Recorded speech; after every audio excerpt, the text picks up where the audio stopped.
Hi, this is Jason Beard, creator of Leo Brawn. You're listening to the pilot episode of Leo Brawn entitled Face Your Demons. I hope you'll find this series as exciting as it has been for us at Shoestring TV in creating it. If you enjoy the episode, then I have some good news. You can join us at patreon.com/shoestringtv. You'll get early access to each episode for free, and if you feel inclined to subscribe, it's only $5 a month.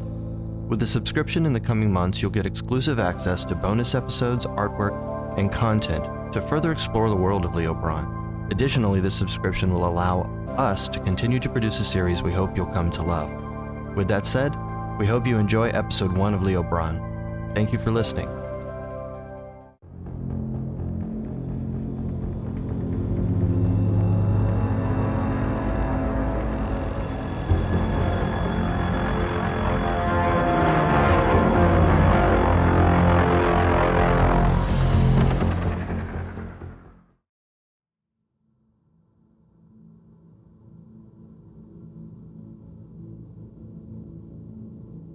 You know, when you think about your death, you hope that it's planned, that it's expected, and that it'll go painless, that you'll go out with some dignity.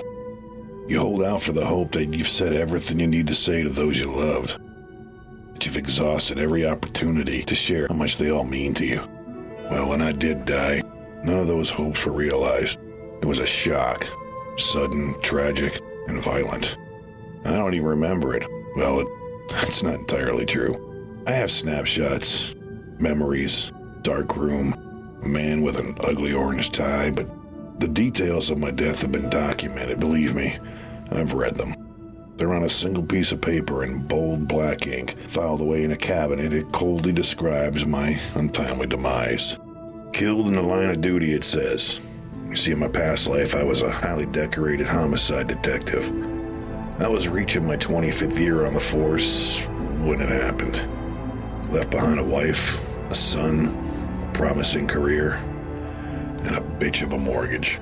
Now my life is framed by the shadow of regrets and second chances. Life. How could I have a life when I'm not even living? Who knew I'd have to go to hell to find redemption? My name's Leo Brawn, and I'm a demon hunter.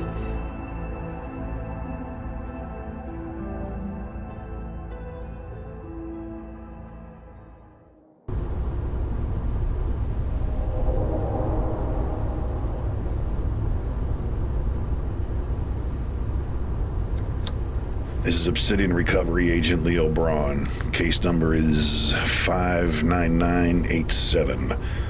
Subject is Phillip Weston, age 38, auto insurance salesman. Husband of Dolores Weston, also 38 years of age. Father of daughter Alex, 12 years of age, and son Oliver, 9. Subject is located in the southeastern region of the United States to show signs of an unsanctioned demonic possession, indicated by signs of early-stage oppression having graduated from full-blown infestation. Host for transmigration is Stuart Bender, age 27. Cause of death, self-inflicted gunshot wound to the head. Expected time of transmigration, approximately 2 hours and 45 minutes. Shoestring TV presents Leo Brawn, Episode 1, Face Your Demons.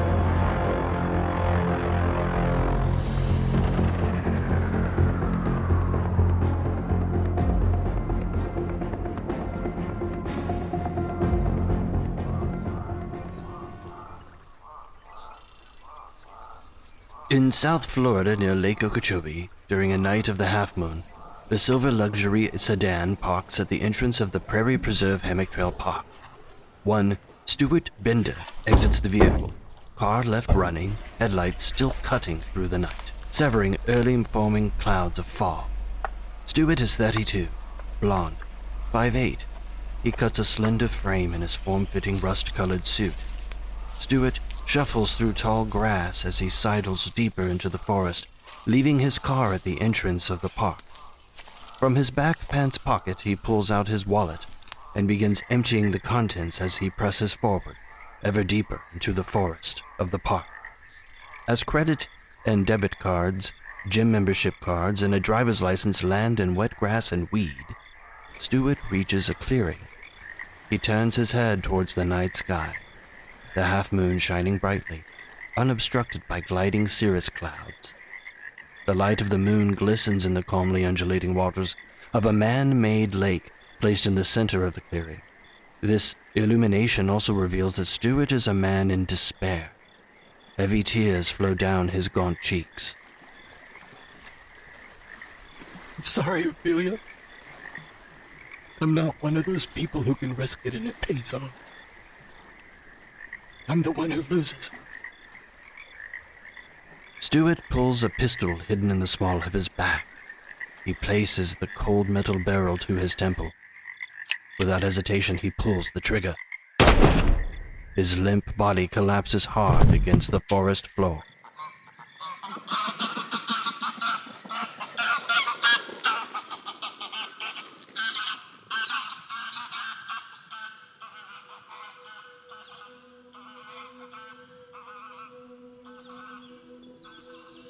Night turns to morning.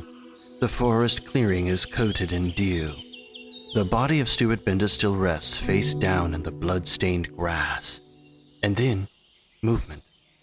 The man in the rust-colored suit begins to tremble, and then without warning stands to his feet. The suit and shoes are the same, but this is no longer Stewart.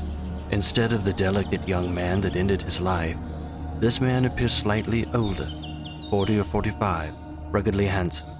Instead of a stylish head of blonde hair, this new man wearing Stewart's clothes is adorned with a close-cropped darker shade of salt and pepper. A few days' growth on his chin. His name is Leo Brawn. Leo observes his surroundings, and then his attention turns to the body he is inhabiting. Where it once was the slender figure of Stewart Bender, Leo now occupies his own. A larger frame, muscled. The form-fitting suit feels tight, but the seams don't betray him. He is in the wilderness, near a lake. It's hot. Leo can feel the perspiration build. He wipes his forehead, his palm now coated in sweat. Leo notices a string of credit cards and insurance cards nestled in the grass, winding in a snake-curvy path towards the entrance of the park.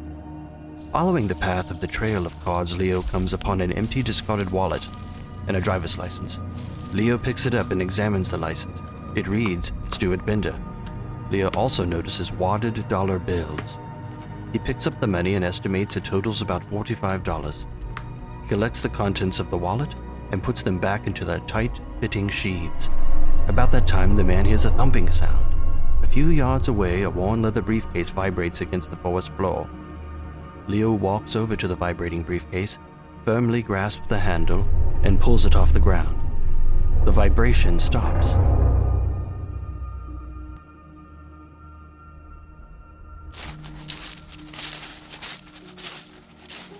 Leo makes his way to the park entrance and notices the car Stewart had parked the night before. The driver's side door is still ajar. He examines the automobile with awe. It is like nothing he's ever seen before. Modern, slick, and stylish. Not the boxy cars he remembered. Now sitting in the driver's seat, he is no less astonished. The interior is borderline futuristic, like out of some comic book Leo would have read as a young boy. It becomes very clear Leo has no clue how to start the vehicle. He searches for a key in the console, in the glove compartment, under the windshield visor, but no key is revealed. In the passenger seat, he discovers an odd-looking object. It is black and rubbery. There are buttons with small white lettering and imagery. He presses one of the buttons and is startled by a loud alarm. Pressing the button again, the annoying alarm is silenced. Now that Leo can concentrate once again, he notices something.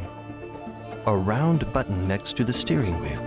He presses it, and the car ignites with a hum. The interior lights up, the dash, the LED panel. It feels more like a spaceship than a car, Leo thinks. Moving the gear from park to reverse, he shuts the driver's side door, releases the brake. The car moves onto the main road as he exits the park. He admires a pair of sunglasses resting on the dash and puts them on. Leo is suddenly struck with how long it has been since he has driven on the open road.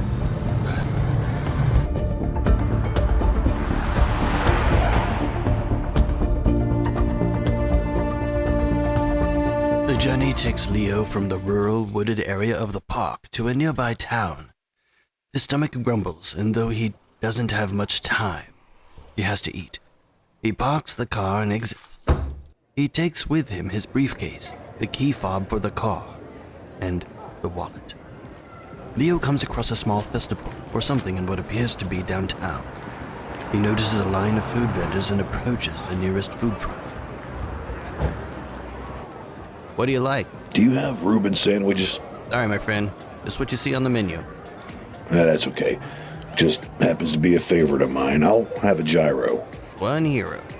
And fries. It's been a while. One hero and fries. Coming up. Leo sits at a round table shaded by an umbrella. He enjoys his fries, the soda, and the hero. He eats voraciously, scarfing down the food with an appetite that has not been satiated in a long time. He notices a young boy sitting at a table across from him. The boy is handling a handheld rectangular device with intense focus. Leo finishes his hero. He plans on leaving the food court, but the curiosity gets the better of him. Hey, excuse me. What is that? What? Oh, it's Diamond Dash. Video game. A game? What are you playing it on? That device? It's a phone. They call it a smartphone. That's a phone? Yes. So you can place a call with it? This is what a phone is for. You've never seen one of these? No, they haven't been invented where I come from. Thanks, kid.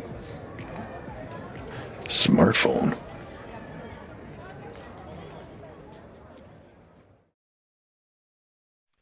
In a separate part of South Florida, in a quiet community, while most families begin their daily evening ritual of dinner, one house rests below a circling murder of crows. It is in this house where Phillip Weston and his family reside, but Phillip has an unexpected guest, and it won't be the last.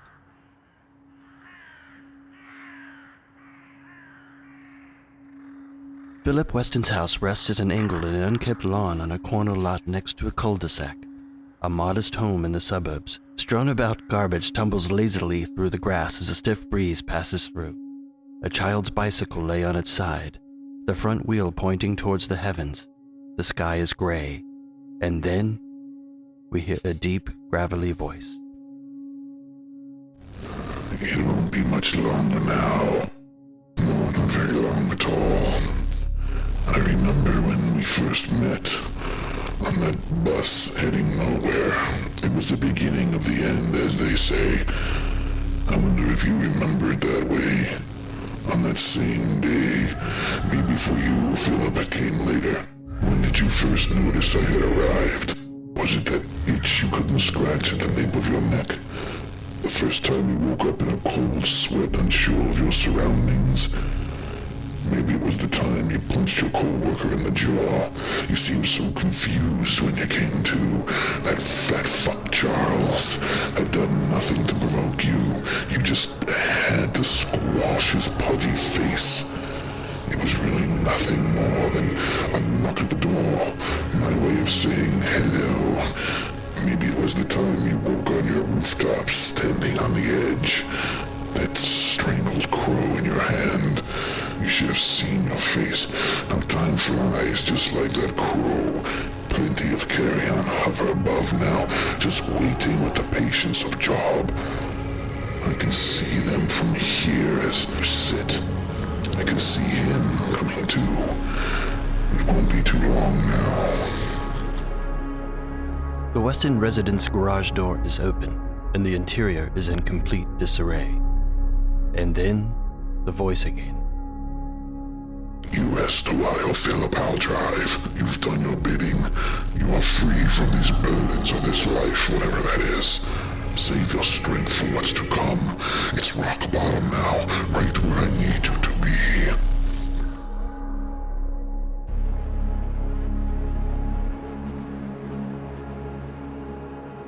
Inside the home, the kitchen stinks of rot. Dishes left unwashed pile up in the sink. Flies and ants swarm food left on the countertops. There is something in the sink that looks like vomit. Shards of glass glisten on the kitchen floor.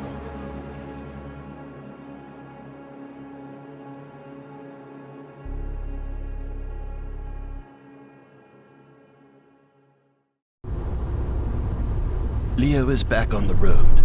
Suddenly, the briefcase vibrates again, but only for a moment. He pulls the car over and parks. Leo opens the briefcase. A single card, resembling the size and shape of a business card, is contained within. Imprinted on the card, however, is not the name and contact information for a company, but a street address. In black ink, the card reads, 3218 Orchard Road. I've been on the job for only a few months now, 3 to be exact. The Weston case is only my 4th assignment and the 4th time I've returned. Transmigration, or reincarnation, as most know it, is a painful, shitty process. There's phantom pains, leftovers from the body that used to occupy the space that I'm filling now.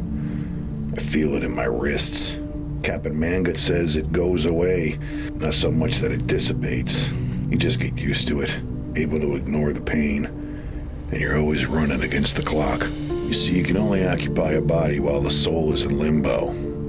Once it has been judged, well, let's just say I better have done my job and my ass is firmly planted in a seat on the bus back to the Obsidian Recovery Agency, or back to Stewart's stinking, rotting corpse I'll go. And that's a one-way ticket for eternity. No pressure there, right? Phillip Weston will be the first illegal demonic possession that has entered oppression that I've encountered. Now, Cap wanted me to ease into it. See, the problem with oppression is that this is the subject at their most volatile.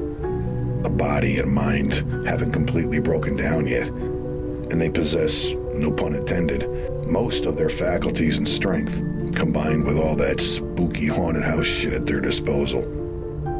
Another way to put it, I could think I have the upper hand and then get pummeled by a Magnavox. And I need gas. I'm surprised cars don't run off solar power these days. Well, guess we'll get there eventually.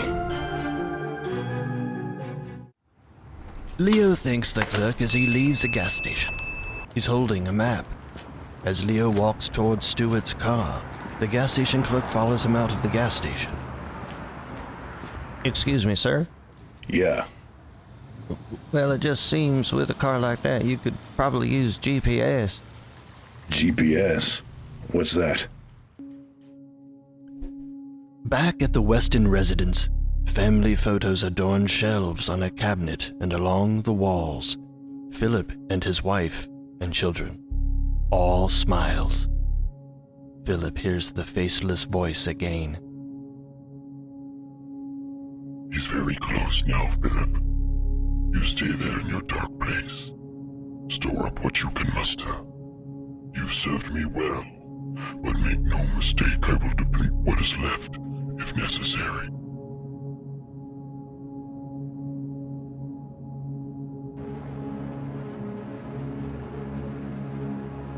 Leo is driving again towards 3218 Orchard Road, but now with the help of the GPS. A computerized voice helps guide him. Leo can't help but grin with amazement. In the dining room of the Weston household, Phillip sits rigidly in a chair. Again, he is the recipient of a conversation with someone he can't see. Only a few steps away now. You stay quiet. I'll do the talking. If you obey, if you see me through this, we can unveil the plan in all its finality. You can kill them, Phillip. You can kill them all. Phillip sits still with his eyes closed. He is pale. His face and lips quiver and twitch. His eyes open suddenly. Leo stands at the front door of the house. On the concrete walkway is a welcome mat that reads, "This is the day the Lord has made." Leo steps into the entryway leading to the foyer. He carries the briefcase, which he sets on the tile floor. He removes the fashionable pair of sunglasses and stores them in his breast pocket. He warily rubs his eyes, adjusting to the contrast from bright day to the dungeon-like feel inside.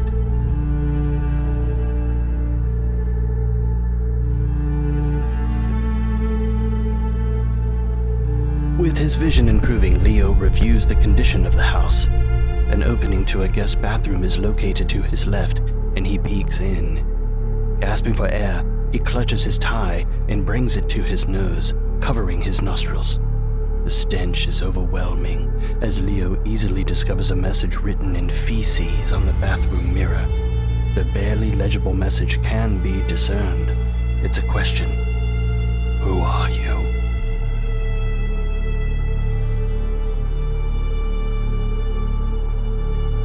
Stepping back into the foyer, Leo realizes he's being watched, and just across from him in the dining room sits Phillip Weston, who has clearly seen better days. Leo shuts the front door quietly but purposefully.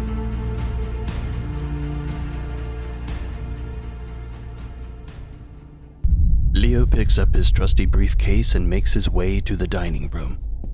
There are 4 chairs, including the one Phillip occupies. Leo takes a seat, facing former auto insurance salesman Phillip Weston. Phillip? Phillip does not respond. The walls surrounding the house seem to creak. Phillip's eyes are closed once again. Leo places the briefcase on the table between them. Phillip, if you can hear me, I need you to know my name since I know yours. I'm Leo. Leo Brawn. Phillip Weston, can you hear me? Phillip doesn't budge. Soon something begins to rattle. The briefcase vibrates against the dining room table, this time in a prolonged rumble. It undulates so violently that it eventually slides off the table, landing flat against the dining room floor. For the first time, Phillip seems alert, standing and peering over the table to view the briefcase. He is taller than Leo expected. Leo, having no explanation for the briefcase's behavior, leans over to open it. Again, a single card lay within. Leo reads the card and then sits calmly back in his chair. He places the card face down in front of him on the table. Beads of sweat form on Leo's brow and upper lip. Phillip, please have a seat. Phillip is sleeping. Well, can you wake him? I'd like to speak with him. Suck my dick, fucker. Now. Whether by accident or some unseen demonic intervention, the living room curtains are ripped off the rod and fall to the living room carpet. The waning daylight reveals a horrifying scene. Leo's visage turns from apprehension to dread. Phillip, you can't let them go. This statement seems to catch the possessed Phillip off guard, and for a brief moment, he seems aware of his surroundings. He turns to observe the scene behind him. Phillip's wife, Dolores, and children, Alex and Oliver, are bound to the sofa and gagged. Both Dolores and Alex are conscious, but afraid. Their faces shine with a mixture of tears and perspiration. The young boy, Oliver, has his head tilted towards his chest. He is not moving and barely breathing. Leo flips over the card he retrieved from the briefcase. In black, bold lettering, it reads, "Kill him."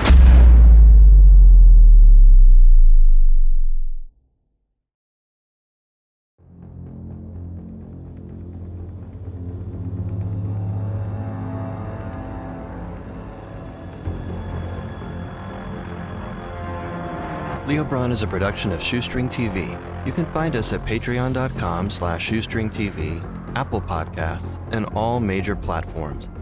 Leo Brawn was written and produced by me, Jason Beard, and starring Stitch Mainville as Leo Brawn.